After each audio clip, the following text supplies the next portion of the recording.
الحمد للہ رب العالمین والصلاة والسلام علی من لا نبی بعدہ اما بعد۔ میرے نہایت ہی قابل قدر مسلمان بھائیوں، بزرگوں، گھروں میں سننے والی میری مسلمان ماؤں بہنوں، یہ قرآن کریم کے درس کے ابتدا میں یہ چند ضروری اصطلاحات ہیں جن کا سیکھنا ہمارے لیے، اگر تفسیر قرآن کو سمجھنے کی کوشش کرتے ہیں تو اس کے لیے نہایت ہی یہ ضروری ہوتے ہیں۔ رب العالمین سے دعا ہے کہ اللہ ہمیں قرآن کریم کی اصطلاحات کو صحیح سمجھنے کی توفیق عطا فرما دے۔ اس سے پہلے والے درس میں آپ حضرات کے سامنے یہ اصطلاحات گزری کہ ہر صورت کے اندر ایک اس کا دعویٰ یا موضوع ہوتا ہے جس کے ارد گرد پوری صورت جو ہے اس کی ایک ایک آیت جو ہوتی ہے اس کے ارد گرد گھومتی رہتی ہے۔ پھر اس کے بعد آپ کے سامنے یہ بات بھی گزری کہ دلیل اس بیان کو کہتے ہیں کہ جس سے دعوے کو ثابت کیا جاتا ہے، اور قرآن کریم میں تقریباً 4 قسم کے دلائل بیان کیے گئے۔ ایک دلیل عقلی ہوتی ہے، دلیل عقلی محض، دوسری دلیل عقلی ما اعتراف الخصم، تیسری دلیل نقلی، اور چوتھی دلیل وحی۔ اس کی تفصیل آپ حضرات کے سامنے گزری تھی کہ دلیل عقلی محض اس دلیل کو کہتے ہیں جس میں ایسے امور کا ذکر ہو جن کا تعلق عقل کے ساتھ ہوتا ہے، اور اس دلیل کے ذریعے سے ہر صاحب عقل دعوے کو سمجھ سکتا ہے۔ ہر صاحب عقل جو ہوتا ہے اس دلیل کے ذریعے سے دعوے کو سمجھ سکتا ہے۔ دوسری دلیل جو تھی وہ دلیل عقلی ہے، لیکن ما اعتراف الخصم اسے کہا جاتا ہے۔ وہ دلیل جس میں منکر سے استفہام کیا جاتا ہے، یا استفہام کے طور پر اس کو بیان کیا جاتا ہے، سوال کے طور پر اس سے بیان کیا جاتا ہے، اور پھر پوچھنے کے ساتھ ہی اس کے یعنی حالات کو جب دیکھا جاتا ہے کہ اس بات کو، ہمارے سوال کو یہ تسلیم کر رہا ہے، تو پھر ساتھ ہی بسا اوقات اس کا جواب بھی دیا جاتا ہے۔ قرآن کریم میں بہت ساری جگہوں میں اس طریقے سے آتا ہے، جس طرح میں نے پچھلے درس میں بتایا تھا کہ قُلْ مَن يَرْزُقُكُم مِّنَ السَّمَاءِ، تو اس کے جواب میں آخر میں جا کر کہتے ہیں فَسَيَقُولُونَ اللَّهُ، کہ ان قریب کہیں گے کہ اللہ ہی اس کا تو گویا یہ اسے کہتے ہیں دلیل عقلی ما اعتراف الخصم۔ اور اس کے بعد پھر تیسری جو دلیل ہے دلیل نقلی، یعنی جب دعوے کے پیش کیا جاتا ہے تو اس دعوے کے اس بات کے لیے، اس کو ثابت کرنے کے لیے ایسی دلیل کوئی نقل پیش کی جاتی ہے، سابقہ انبیاء کی طرف سے ہوتی ہے، یا سابقہ کتابوں کی طرف سے ہوتی ہے، یا کسی خاص رسول کی طرف سے ہوتی ہے، فرشتوں کو اس میں پیش کیا جاتا ہے، جنات کو پیش کیا جاتا ہے۔ تو گویا اس طریقے سے جو دلیل پیش کی جائے کسی کی بات کو نقل کر کے، اس کو کیا کہا جاتا ہے؟ دلیل نقلی کہا جائے گا۔ اس کو کیا کہا جائے گا؟ دلیل نقلی کہا جائے گا۔ پھر اس کے بعد آگے دوسری دلیل آتی ہے دلیل وحی۔ دلیل وحی دعوے کے ثابت کرنے کے لیے پیغمبر علیہ الصلاۃ والسلام کو یہ اعلان کرنے کا حکم دیا جاتا ہے کہ آپ اس بات کا اعلان کریں کہ یہ جو بات میں کہہ رہا ہوں میں اپنی طرف سے نہیں کہہ رہا، بلکہ یہ اللہ کی طرف سے میری اوپر وحی کی گئی ہے، میری طرف وحی کی گئی ہے۔ تو گویا اس طریقے سے دعوے کے ثبوت کے لیے یہ 4 دلیلیں پیش کی جاتی ہیں۔ اب قرآن مجید میں توحید کو ان تمام دلائل کے ساتھ ثابت کیا گیا ہے۔ ان تمام دلائل جو ہیں قرآن کریم میں بیان کیے گئے، کس کے لیے؟ کہ توحید کو ثابت کیا جاتا ہے تاکہ کوئی انکار کی کوئی رتی برابر جگہ بھی باقی نہ رہے، ہر آدمی دعوے کو سنے اور دعوے کا اقرار کر لے۔ عقل ہر انسان کو دی گئی ہے، اب نقل ہے تو نقل سابقہ انبیاء کی باتیں، کتابوں کی باتیں ہیں ساری، تو گویا پیغمبر علیہ الصلوۃ والسلام کو یہ بتایا گیا کہ اس دعوے کو بیان کرنے میں اکیلا نہیں ہوں، بلکہ سابقہ انبیاء بھی ہیں، سابقہ کتابیں بھی بول رہی ہیں، جنات کے واقعات کو دیکھو اور دیگر جو باتیں ان سب کو دیکھ لو، یہ ساری باتیں موجود ہیں، تو یہ میں اکیلے اپنی طرف سے یہ بات نہیں کر۔ پھر دلیل وہی آ جاتی ہے کہ وہی کے ذریعے سے یہ بات بتا دی جاتی ہے کہ دیکھو یہ بات جو ہے میں اپنی طرف سے نہیں کر رہا، میرے پاس ٹھوس دلائل ہے، عقلی نقلی دلائل کے ساتھ یہ بات کر رہا ہوں، اپنی طرف سے کوئی بات نہیں ہے، بلکہ ساری جو باتیں میں کر رہا ہوں اللہ کی طرف سے، یہ وہی میری طرف ہوتی ہے۔ تو گویا اب اس کے بعد ایک دوسری چیز اس میں قرآن کریم میں آگے آپ نے سنی بھی درس پہلے پچھلے درس گزرا اس میں بھی کہ تخویف، ڈراوا۔ اب ظاہر دعویٰ پیش کیا جاتا ہے تو دعویٰ منوانے کے لیے دو چیزیں ہوتی ہیں، یا ہوتی ہے تخویف کہ کسی کو ڈرایا جاتا ہے اور ڈرا کر اسے کہا جاتا ہے اس بات کو مان لو، دعوے کو نہیں مانو گے تو تمہیں یہ سزا ملے گی، یہ سزا آئے گی اور اللہ کی گرفت میں آ جاؤ گے، پکڑ میں آ جاؤ گے۔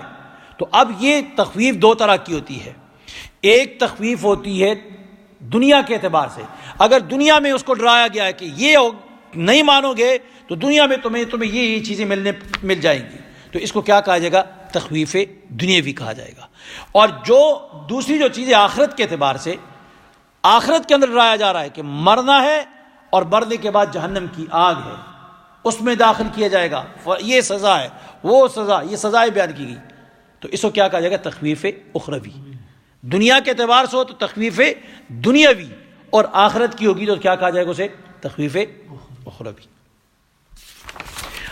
اب دوسری جو چیز ہے دعوے کے لیے منوانے کے لیے تبشیر ہے اور بشارت ہے، خوشخبری ہے، کہ جو لوگ مان لیتے ہیں یا نہیں مانتے ان کو خوشخبری دی جاتی ہے، دیکھو مانو گے تو تمہیں یہ انعامات ملیں گے، ایک، اور دوسرا یہ جو لوگ مان لیتے ہیں تو ان کے لیے بشارت ہے، خوشخبری ہے کہ دیکھو تم نے مانا ہے اللہ رب العالمین کی بات کو تو تمہیں یہ انعام ملیں گے۔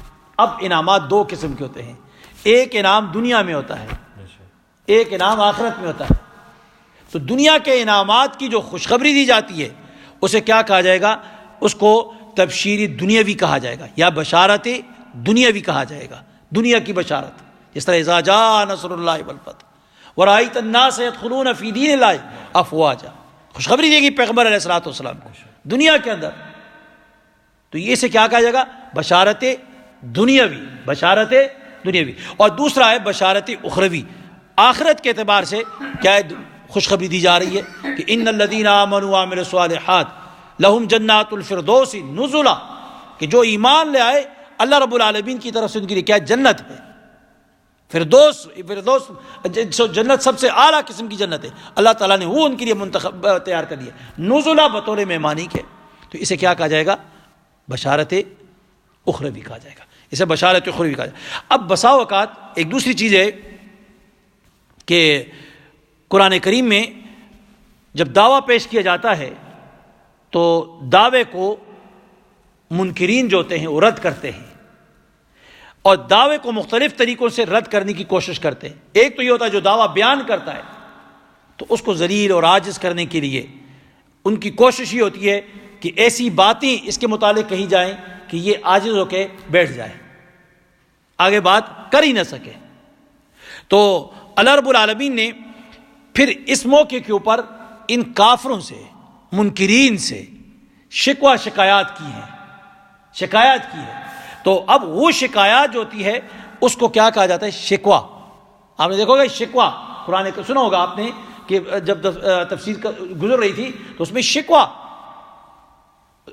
کا مطلب شکایت کی جا رہی ہے، اور اس کی پہچان کس طرح مفسرین لکھا، اس کی پہچان یا ہوتی ہے قالا سے جو آیت شروع ہو جاتی ہے یا قالو سے یہ شروع ہوتی ہے، قالا یا قالو سے جو آیت شروع ہوتی ہے تو اس سے کیا ہوتا ہے؟ بسا اوقات کیا ہے؟ شکوہ کیا جاتا ہے، اور شکوہ کا جو ہوتا ہے اس کے ساتھ ہی بسا اوقات جواب بھی مذکور ہوتا ہے، جواب بھی دے دیا جاتا ہے۔ جس طرح یہاں پر یہ قرآن کریم کی آیت آتی ہے کہ قالوا نؤمن لک حتی تفجر لنا من الارض ینبوعا، اب اس کی پوری آیت کو بیان کر کے آخر میں اللہ رب العالمین نے پھر اس کا جواب دیا، قل سبحان ربی هل کنت الا بشر رسولا، یعنی کفار جو ہے مطالبات کرتے ہیں یہ کر لو، یہ کر لو، یہ کر لو، یہ کر لو، تو اب مانگ رہے رسول، تو اللہ تعالیٰ نے شکوہ کیا کہ دیکھو تم پیغمبر سے مانگ رہے ہو یہ چیزیں، تو پیغمبر کو کہا کہ کہو ان سے سبحان ربی، میرا رب پاک ہے، هل کنت الا بشر رسولا، میں تو نہیں ہوں سوائے ایک رسول کے جو انسان ہے، تو انسان کے بس میں کیا چیز ہوتی ہے؟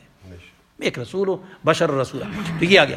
اب دوسری ایک چیز ہے قرآن کریم میں، آپ تفسیر میں آگے بیان ہوئی ہے، زجر، جب منکرین دعوے کو یعنی مانتے نہیں ہیں عقلی نقلی دلائل سارے آنے کے بعد تو پھر ان کو تھوڑی سی ڈانٹ دی جاتی ہے، ڈانٹا جاتا ہے. اسے کیا کہا جاتا ہے؟ زجر. اسے کیا کہا جاتا ہے؟ زجر. تو زجر کہتے ہیں اسے، جس طرح فلما جاءتهم رسلهم بالبينات فرحوا بما عندهم من العلم. اب یہ جو ہے ان کے پاس رسول آئے تو ان کو جب لے کر آئے تو فرحوا بہت زیادہ خوش ہوئے اس چیز سے جو ان کے اترانے لگے جو ان کے پاس. تو اب یہاں پر یہ کیا ہے؟ زجر ہوتا ہے، ڈانٹ پلائی جاتی ہے کہ دیکھو یہ کام ہوا اور انہوں نے یہ کر دیا، ان کو چاہیے یہ تھا کہ ایسا نہ کرتے. تو وہاں پر کیا ہے؟ ڈانٹا جاتا ہے تھوڑا سا. زجر اسے کیا کہا جائے گا؟ زجر کہا جائے گا. اب آگے اسی طرح قرآن کریم کے اندر جو مضمون بیان ہوئے ہیں وہ تقریباً 6 مضمون بیان ہوں گے. 6 مضمون ہیں جو پورے قرآن کریم کے اندر، جس کے ارد گرد یہ سارا چیزیں جو ہیں اس کے اندر گھومتی رہیں گی. ایک مضمون ہے توحید. توحید اصل سب سے مرکز قرآن کریم کے نزول کا جو مقصد ہے بنیادی، وہ اللہ کی توحید ہے، اللہ کی توحید ہے. اور دوسرے نمبر پر پیغمبر علیہ الصلوۃ والسلام کی رسالت ہے، کیونکہ توحید بیان کرنے والا جو پیغمبر ہے اس کی رسالت ہے. اور پھر اس کے بعد قیامت ہے، کیونکہ توحید کا اقرار اور رسالت کو تسلیم کرنا، یہ جو اس کا بینیفٹ کہاں ملنا ہے؟ قیامت میں ملنا ہے. تو قیامت کو تسلیم کرنا، اس کو ماننا، اس کے بارے میں بیانات ہوں گے. پھر اس کے بعد احکام ہیں کہ اب آخرت کی قیامت کی زندگی کی کامیابی کس طرح ملے گی. عقیدے کے بعد توحید اور رسالت کے بعد احکام ہیں، ان کے اوپر مطابق زندگی گزارنی ہے. پھر اس کے بعد تخویف ہے، بشارت ہے، اور پھر باقی دلائل بطور شواہد کے بیان کیے جاتے ہیں، قصص ہیں بطور عبرت کے ہیں، تذکیر بے ایام اللہ بیان کیے گئے ہیں. قیامت کا ذکر بسلسلہ تخویف اخروی آئے گا. احکام جماعت مسلمین کو ایک نظام کے تحت منظم کرنے کے لیے بیان کیے جائیں گے. رسالت کا بیان توحید کے لیے ہوگا. تو گویا مقصود اصل توحید ہے، باقی سب اس کے توابع ہیں. اللہ رب العالمین سے دعا ہے کہ اللہ ہم سب مسلمانوں کو اس کے مطابق صحیح آگے جو چیزیں اصلاحات بیان کی ہیں آگے تفسیر میں بھی جب یہ آئیں ہمیں صحیح معنی میں اس کے سمجھنے کی توفیق عطا فرمائے. ایک دوسری چیز شان نزول ہوتا ہے. قرآن کریم میں مختلف صورتوں کے آیتوں کے شان نزول ہیں، صورتوں کے شان نزول ہیں کہ جو واقعہ حضور صلی اللہ علیہ وسلم کے زمانے میں پیش آ جاتا ہے تو اس وقت کوئی آیت اتر جاتی ہے یا کوئی صورت اتر جاتی ہے تو اس کو کہا جاتا ہے یہ اس آیت کا شان نزول ہے. شان نزول یا اس صورت کا شان نزول کیا ہے؟ شان نزول یعنی نزول کس وجہ سے یہ نازل ہوئی ہے، کس وجہ سے نازل ہوئی یا کس موقع پر نازل ہوئی، کن حالات کی بنا پر یہ صورت نازل ہوئی. اللہ تعالیٰ سے دعا ہے کہ اللہ سے سبحان اللہ وبحمدہ سبحان اللہ العظیم والحمد للہ رب العالمین. اللهم صل على سيدنا محمد النبي وعلى اله وصحبه وبارك وسلم تسلیما. ربنا آتنا في الدنيا حسنة وفي الآخرة حسنة وقنا عذاب النار. یا الہ العالمین ہم سب مسلمانوں کو صحیح معنوں میں دین اسلام کی سمجھ عطا فرما. قرآن کریم کو صحیح سمجھنا ہمارے لیے آسان بنا دے. یا الہ العالمین آگے جب درس شروع ہو یا اللہ تو صحیح معنوں میں درس دینے کی توفیق عطا فرما اخلاص کے ساتھ.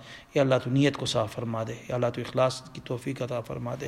یا اللہ ہم سب سننے والوں کو یا الہ العالمین صحیح معنوں میں اخلاص کے ساتھ قرآن کریم کو سمجھنے کی توفیق عطا فرما دے.